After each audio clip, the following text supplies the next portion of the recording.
कौन कौच माँ माँ गोटे कौन कहते सांग मैंने मुझे भाविली आपण मान सहित सेयार करी ମୁଁ କହିଲି 97 ରେ ତାର ବାହାଘର ହେଲା ବାପାଙ୍କର ଆମର ସେଠୁ ପଇସା ତ ସେତେବେଳେ କମ୍ ନା ସେ 4000 5000 ଟଙ୍କା ଦରମା हाँ कौ कथा तुम गोटे मन पड़ा यही सीमा चाकरी बाकरी कथा सीमा पैसा दरमा कथाରୁ ମୁଁ ମନେ ପଡ଼ିଗଲା ଆଜି ଏଠି ମୁଁ କହିଲି ଦରମାଟା ପ୍ରଥମ ଦରମାଟା ଆଣିକି ବାପାଙ୍କୁ ଦେବ କାରଣ ବାପାଙ୍କର ଖୁସି ମୋତେ ଦେଲେ କ'ଣ ହେବ ଏଠୁ ଏମିତି ଭାବି ଭାବିକି ରୋଜଗାର ସେ ନଣନ୍ଦ ଦୁଇ ତିନିଟା ନଣନ୍ଦ ଥିଲେ ବାହାଘର କରିବାକୁ ଦିଅର ଜଣେ ଶାଶୁ ଶ୍ୱଶୁର ମରିଯାଇଛନ୍ତି ତାପରେ ଇଆଡ଼ୁ କ'ଣ ନା କ୍ୟାମେରାକୁ ମୁଁ କ'ଣ କନି ଯୋଉ ପଇସା ମୋ ହାତରେ ରହେ ଟଙ୍କାଟେ 2 ଟଙ୍କା 3 ଟଙ୍କା ଏମିତି ମୁଁ ରଖିଥିଲି ଦିନେ କହିଥିଲି ଗୋଟେ ପ୍ରେସର କୁକର ଆଣିବି ବୋଲିକି ବାପା ପାଖରେ ପଇସା ନାହିଁ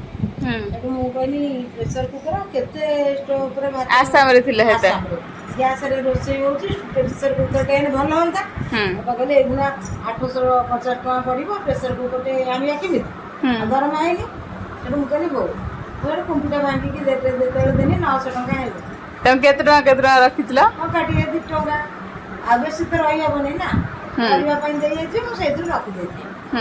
ରଖି ଜାଣି ତାପରେ ମୋର ବି ସେତେବେଳେ ଛୋଟ ବୁଦ୍ଧି କେତେବେଳେ 5 ଟଙ୍କା ହେଲେ ସେତେବେଳେ ରାଗସୋଲା ଯୋଉ ବାରମଦା ଦିଅନ୍ତି ମୁଁ ତ ଡେଲି 4ଟା ବେଳେ ଆସିବ ଖାଇଦିଏ ତାପରେ ସେଠୁ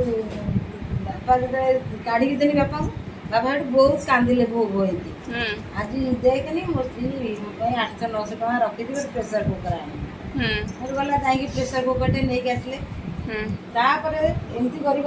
ପୁଣି ଟିକେ ବେଶୀ ଦରମା ହେଲା ପରେ ମୁଁ ପଇସାକୁ କ'ଣ କଲି